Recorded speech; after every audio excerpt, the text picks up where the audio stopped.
As you guys know, I rarely bring a guest back for the second time, but this guy, I think, needed an update. If you are not following Zeek Arkham on X, on Instagram, you're missing out. So I wanted to reintroduce him to the audience. And then for those of you who saw Zeke and I talk a couple of years ago, I think, I thought you guys needed an update. So my friend Zeke Arkham, welcome to the show. Thank you so much for having me. It's an honor to be back. I think the last time we had you, I recall, I think you were on your phone sitting in your daughter's bedroom or something, trying to, get a decent picture. And you have gone from kind of just being a guy on X with a few opinions to a very solid conservative influencer. You bring a lot of great commentary, and you also bring a lot of pride for those of us who are law enforcement and retired law enforcement. You do our profession proud. Thank you so much. Yeah, when you first spoke to me, I think you were one of the first to interview me. I think somewhere in the top three to interview me. So I didn't have a setup the way I had it now. Yeah, I was in my daughter's bedroom trying to find a quiet space in my house so I could do the interview. And I transitioned from that to, okay, let me have a space now for myself. And I have my own podcast and my voice is carried. And I thank everyone who's followed me, everyone who's amplified my voice. I thank God for giving me this voice. So it's definitely been a growth, and I appreciate that. So I'm going to ask you the question I ask every cop that comes on the show. Why'd you become a cop? That it was actually I fell backwards into it to be completely honest. I applied for the local police department and I applied for the fire department. I also applied for federal agencies. I applied to be in the Secret Service. And it was basically just a matter of who called me first. And thankfully, the police department called me, or else I'd be the Secret Service agent with attitude or the firefighter with attitude. Cop with attitude rolls off the tongue a bit better. So I'm glad the local police department called me first, and I haven't looked back. And it's been a great ride. You truly do have a front seat to the best show on earth. People don't realize that you're there. You're standing there. You get to partake in everything. You get to have access into places where a lot of the public doesn't, and it's been a great ride.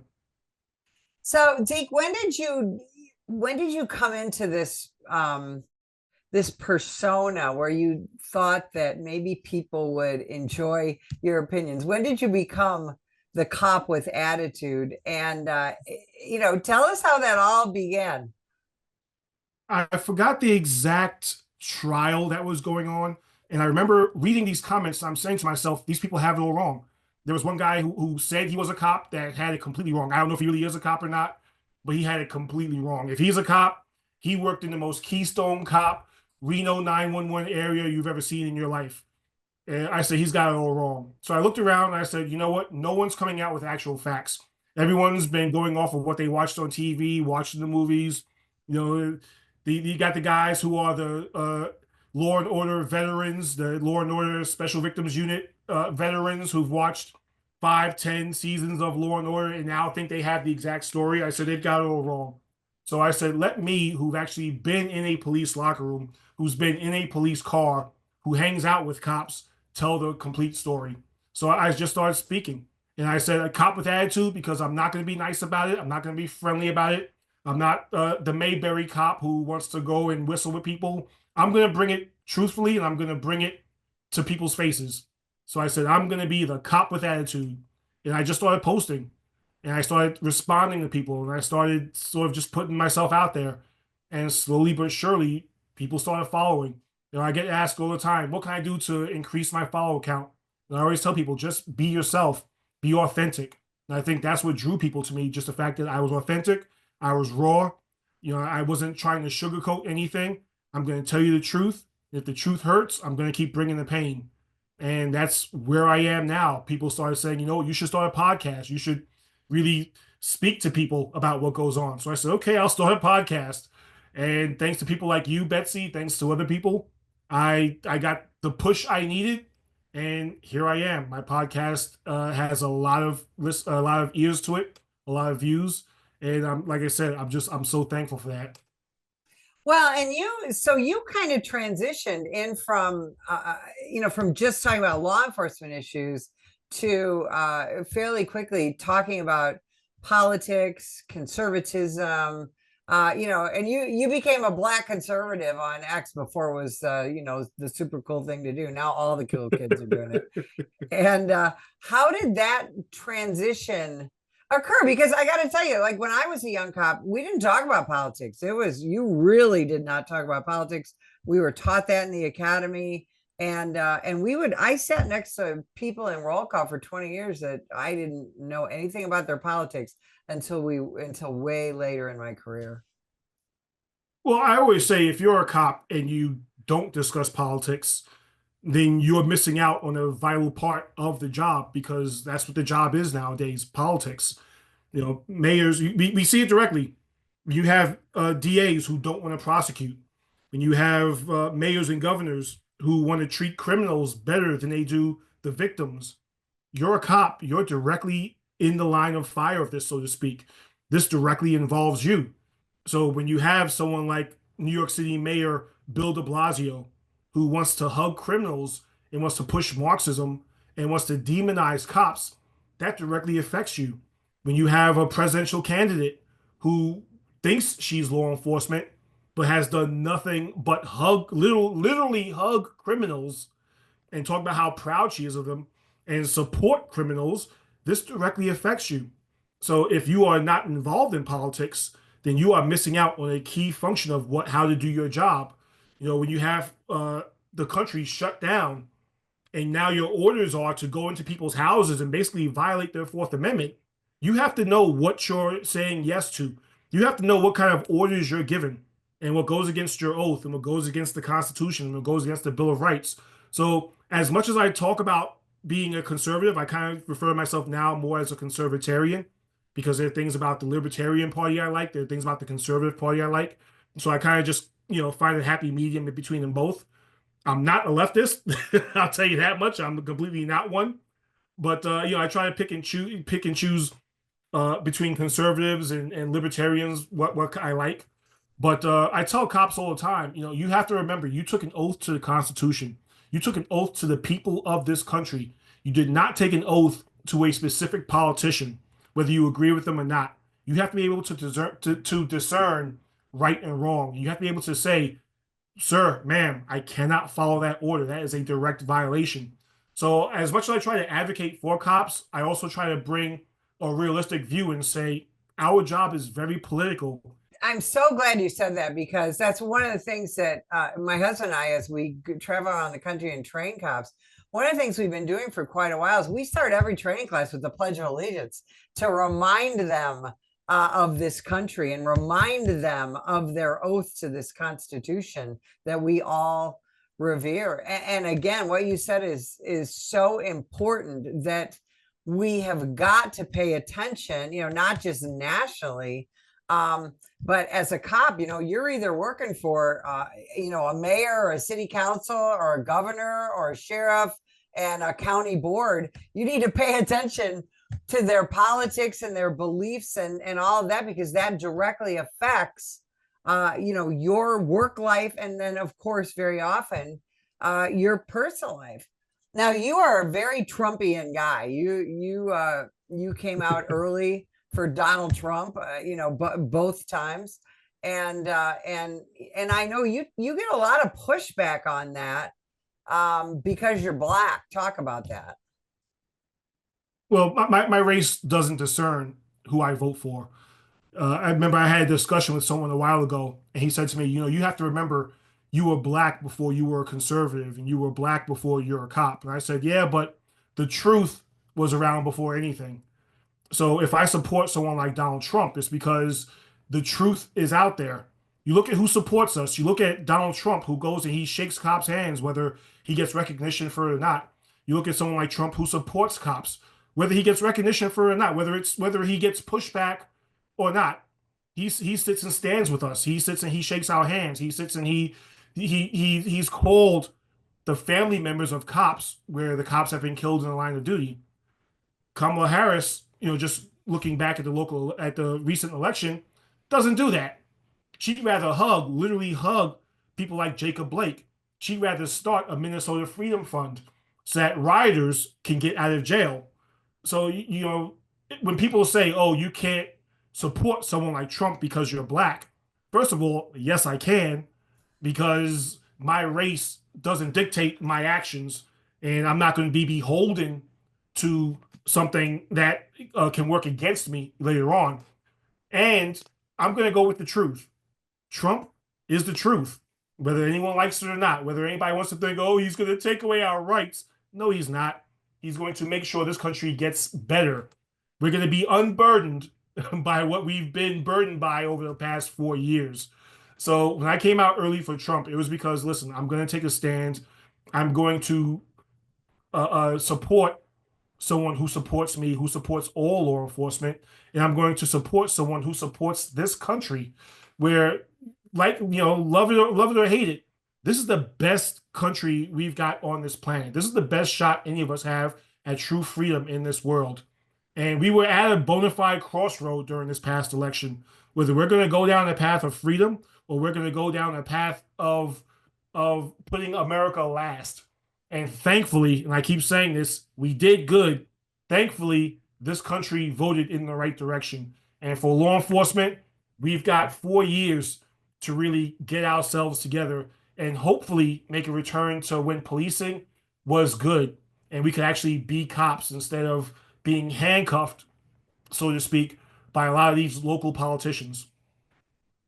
Now we're coming into the holidays here, and I've seen so many commentators talking about, boy, you can't sit at the same table if you didn't agree on the last election. And you're very open about how you grew up, that you have some family members that don't necessarily share your conservative views. How do you deal with that? Personally, I can sit at a table with anyone. If you voted for Kamala Harris or not, I can sit at a table with you.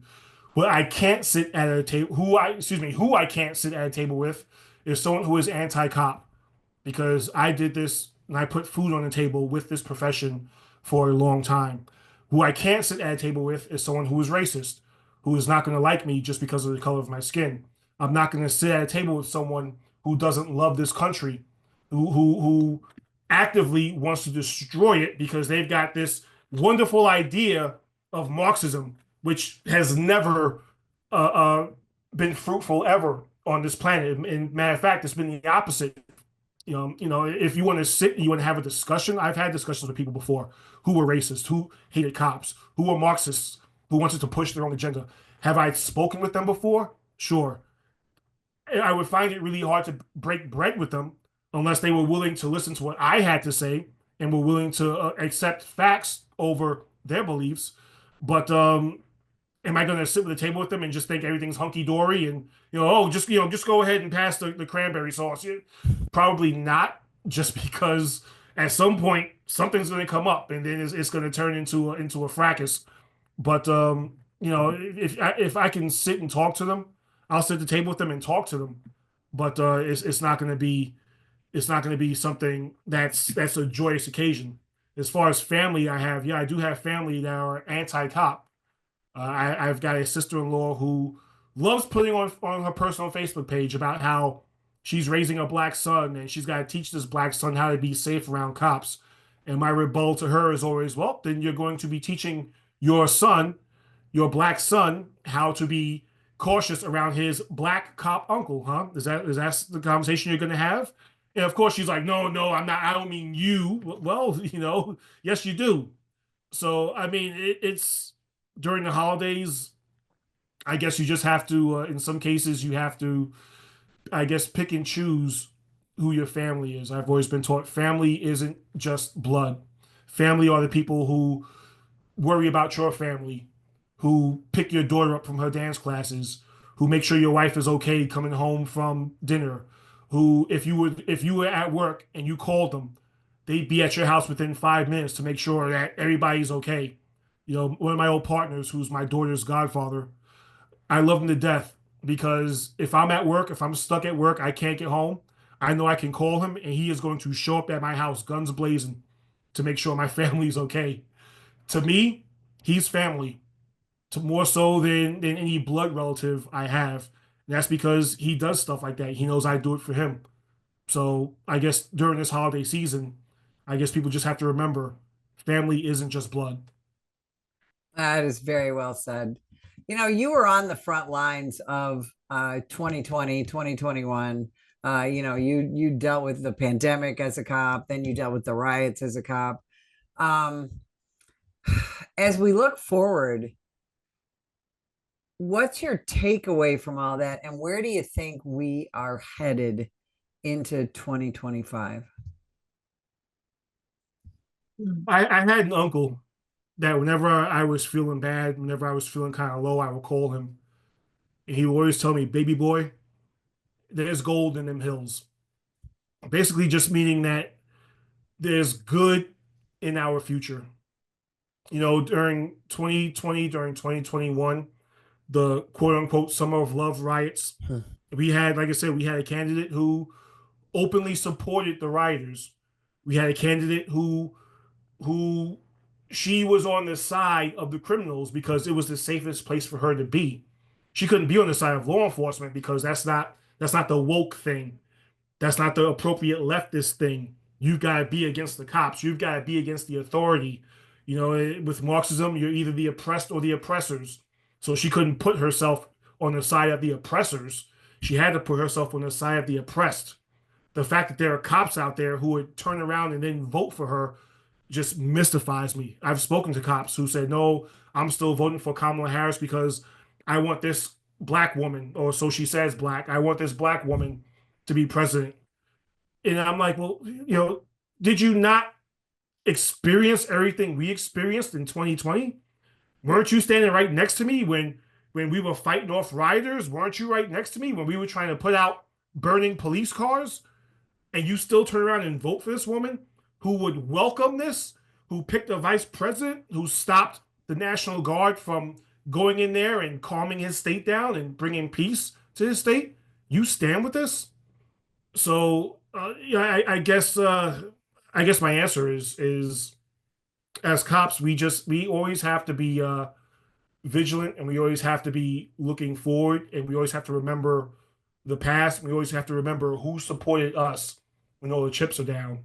With the next couple of years coming up, 2025 all the way up to 2028, I look forward to it. I look forward to where this country is going to go. I look forward to the prosperity this country is going to have. I look forward to America taking its rightful place as the head of this planet. Trump is not even in office yet, and already countries are calling him and going, "Hey, you know what? We're gonna give peace a shot. We're gonna stop attacking these people. Let's bring everything to the table. Let's try to settle things up." And that's strong leadership. What do you think mass deportation is going to look like? It's going to look like us getting our country back. It's going to look like us getting our country back. It's going to look like us putting in the same standards as other countries have on their borders. That's why I could never figure out, why are we having these open borders? Why are we having this border crisis where if I personally, as an American citizen, were to go into Mexico, they would catch me and throw me right back. If I were to go into Canada and just decide, hey, listen, I'm here. I demand a cell phone. I demand an apartment. They would laugh at me and throw me right back into the United States. You look at the vacation passport situations you got going on in other countries. They ask you, why are you here? What are you doing here? How long are you staying? It's not, you can't just show up and be like, oh, asylum, I'm here, so there's a process. So why do we have this open border problem? We are the strongest, most powerful nation in the world, and yet we've got this glaring hole in our system. And I'm for it. You get yourself a big bus, one of those long school buses from like back in the day that was like half a block long. You get one of those school buses. Hey, all right, everybody get back in. Everybody get in. You in. And drive them to the border and say, hey, listen, you can come back, but do it the right way.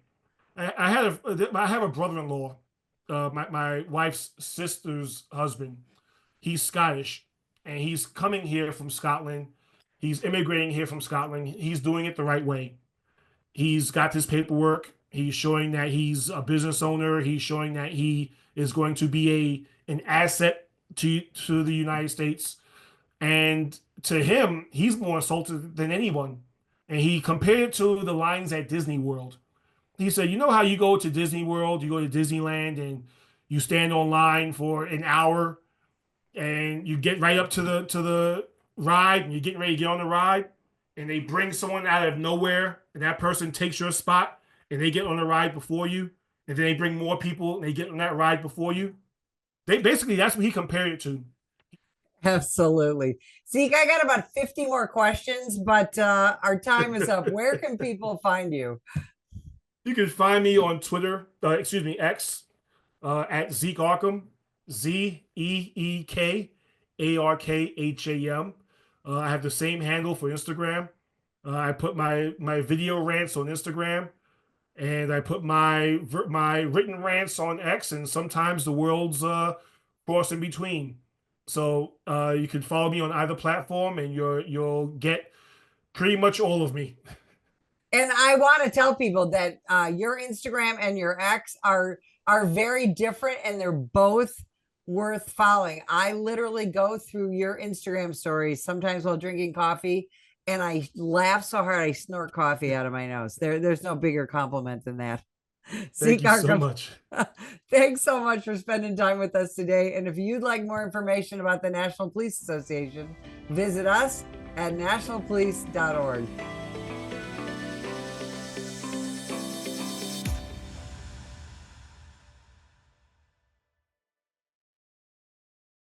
Every day, the brave men and women of law enforcement put their lives on the line to keep us safe. But they need our help to continue their mission. Activist politicians, progressive prosecutors, the ACLU, and the rest of the anti-police forces receive millions in donations from extremist pro-criminal elements like George Soros and woke corporations. The National Police Association is fighting them in courts around the country, including the United States Supreme Court, defending officers who are being attacked for doing their jobs. Additionally, the National Police Association works year-round to pass tough-on-crime legislation to put and keep criminals behind bars. Consider going to nationalpolice.org and donating to keep us in the fight. Together we can win. That is nationalpolice.org.